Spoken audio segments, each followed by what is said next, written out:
One of the things that we do here in Liverpool is maintain a number of insecticide-resistant mosquito strains.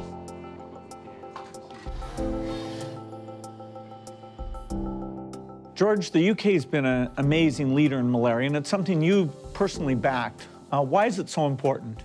For me personally, I remember going with that great economist Jeff Sachs to Uganda about 7 or 8 years ago, and him talking to me about how actually determined effort could eliminate this disease. That's such an optimistic message. Sometimes I think people say what we're doing together on malaria shows you can, if you have the effort, you've got the science, and you're determined about it, really make a difference in the world and also improve the security of the world, which is something that all of us want to see.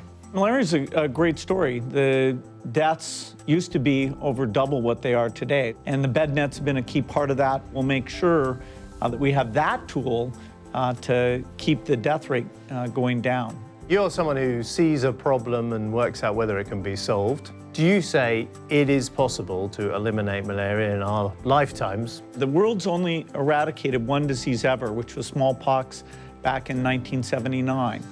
The next one is going to be polio. Malaria will take longer, but there really is a consensus of the scientific community because we're getting these new tools, and the UK is a huge part of that. Eradication won't be easy. We'll do it region by region, and then as that map shrinks and shrinks, we'll eventually get to the hardest part, which is equatorial Africa. This new Ross Fund, which is a UK commitment, will help us a lot, and we'll get the other governments to come along with this leadership. The Ross Fund is named after Sir Ronald Ross, who's discovered that it was the mosquito that was the key to the transmission of malaria. So it's fantastic that over 100 years later, his memory is commemorated with this fund. I'm sure we'll hit some challenges along the way. Are there any particular ones you're concerned about?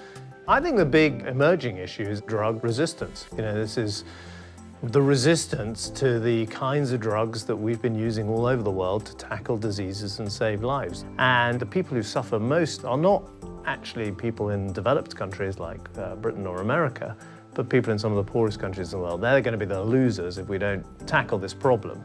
And I know it's something that the Foundation is interested in getting involved with us on. Yeah, we're glad to partner with you on it. And then really both aspects, doing the surveillance to see where the problems are.